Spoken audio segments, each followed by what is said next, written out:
Много лет я жил в парадигме вроде зарабатываешь, а денег все равно нет. То есть живешь от зарплаты до зарплаты, пытаешься считать деньги, но все равно ничего не получается, все равно денег нет. Мне казалось это нормально, что так у всех и просто нужно привыкнуть. Но когда я научился считать деньги, когда я научился вести бюджет, оказалось, что все это не так. Сегодня я хочу рассказать о том, как я научился вести бюджет, как я к этому пришел, как именно я веду бюджет и почему я считаю, что это очень важно для классной жизни. Это канал Радио Макс. Я рассказываю о вещах, которые сделали мою жизнь лучше на своем же примере. Уже 3 года я веду постоянно бюджет. Это превратилось в какую-то привычку. У меня занимает это всего 5 минут за 2 недели, и больше я не делаю ничего. До этого я много лет чувствовал, что живу в ноль. При этом я, конечно же, понимал, что вести бюджет надо. У меня как минимум финансовое образование, я понимаю, что такое бюджетирование на самом-то деле. Но личные финансы — это совершенно другая история. Здесь очень много про психологию. И несмотря на то, что я пробовал вести бюджет, у меня никогда это не получалось, пока я не попробовал один метод. Однажды мы переехали в Грузию. Мы оказались в совершенно незнакомой нам среде, где ты не знаешь, сколько что стоит, не знаешь, за что, сколько надо платить. И у нас еще и появился ребенок. И вот в этой очень стрессовой атмосфере получилось необходимо вести бюджет для того, чтобы просто понимать, дотянешь ты до конца месяца или нет. И вот так я пришел к тому, что нужно вести бюджет постоянно, и как именно это делать, сейчас расскажу. Когда мы переехали, первая большая трата, которую нужно было делать, это снимать жилье. Жилье в Тбилиси на тот момент стоило очень дорого, неоправданно дорого. И нужно было как-то рассчитать, а хватит там на оплату жилья или нет, сколько мы будем тратить на продукты и так далее. И первое, что я сделал, это рассчитал наши регулярные траты. Траты, которые идут изо дня в день, из недели в неделю. Назвал их регулус. В этот регулус входит аренда, продукты, связь, транспорт и так далее. Все, что делает вашу жизнь нормальной жизнью. Умение понимать эту сумму, мне кажется, просто сумасшедше недооценено. Потому что, когда ты понимаешь, сколько составляет твой этот регулус, ты понимаешь вообще, а как тебе строить твою дальнейшую жизнь. И самое главное, ты можешь просто ее зафиксировать. То есть, если из месяца в месяц у тебя получается, что ты тратишь 50, 60, там, я не знаю, 80 тысяч или 100, то ты можешь сказать: окей, значит, это мои регулярные траты, и я всегда на них откладываю 100 тысяч. И я больше об этом не думаю никогда. Вау, да? Это, по-моему, волшебство. То, что ты можешь зафиксировать эту сумму, больше о ней не думать, на самом деле снимает огромное количество ментальных сил у тебя в голове.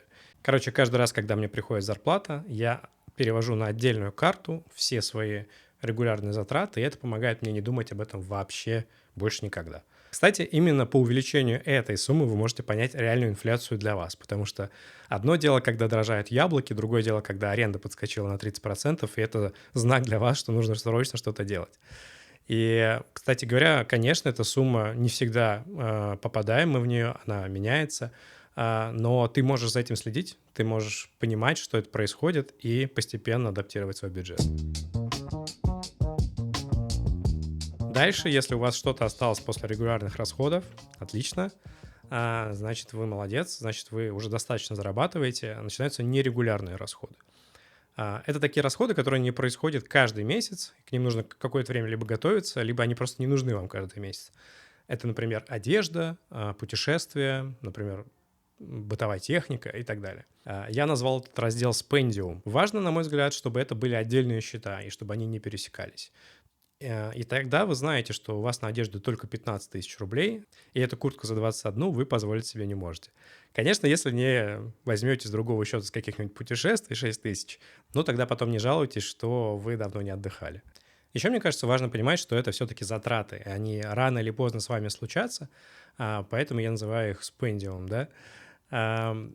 Здесь какие именно строчки будут у вас, зависит ровно от вас. Я записывал прошлое видео про фокус и то, как успевать все.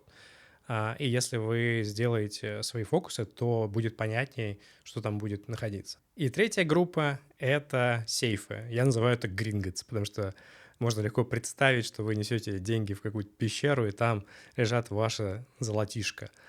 Это деньги, которые вы откладываете на будущее, на какую-то цель, мечту, квартиру, машину и так далее.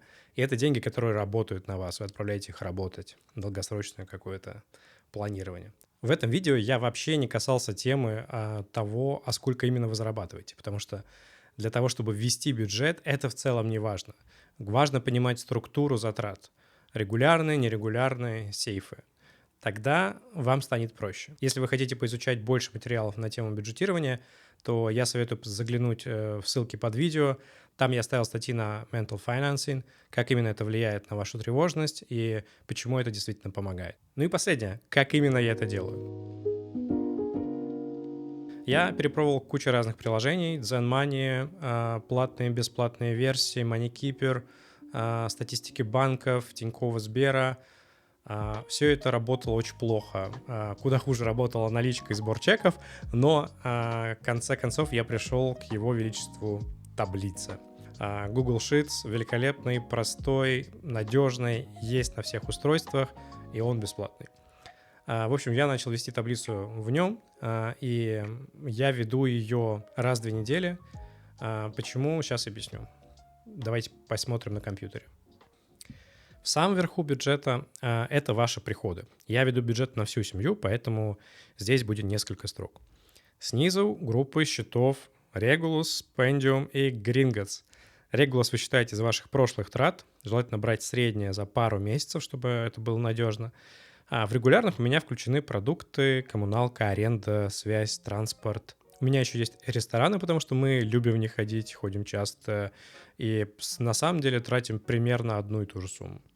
Нерегулярные спенды рассчитываем с того, что осталось. У меня здесь одежда, путешествия. Еще есть у меня волшебный счет хотелки. Это такой личный счет без обязательств. Если я хочу что-нибудь купить, я рассчитываю на него и смотрю, есть у меня эти деньги или нет. Еще у меня здесь счет дом, в котором собираю деньги на какую-нибудь бытовую технику. Вот сейчас собираю, например, на холодильник. Ну и Gringotts. Здесь я откладываю деньги на жилье, на обучение и так далее. Справа у меня месяцы, они разбиты на 2 части, потому что так проще планировать, плюс это синхронизировано с приходом зарплаты. Ну и в заключение хочу сказать, что чувство, что я живу от зарплаты до зарплаты, реально прошло, потому что теперь вы, если будете вести бюджет, будете управлять своим финансовым потоком, будете понимать, из чего он состоит и как его можно моделировать. Мне лично это очень помогло. Я стал меньше тревожиться, стал лучше понимать, что мне вообще делать дальше в жизни. Еще есть классное упражнение на калькулятор сложных процентов, но это когда-нибудь в следующий раз. А сейчас спасибо, что досмотрели до конца. Надеюсь, вам это видео помогло. Желаю вам классной жизни. Увидимся.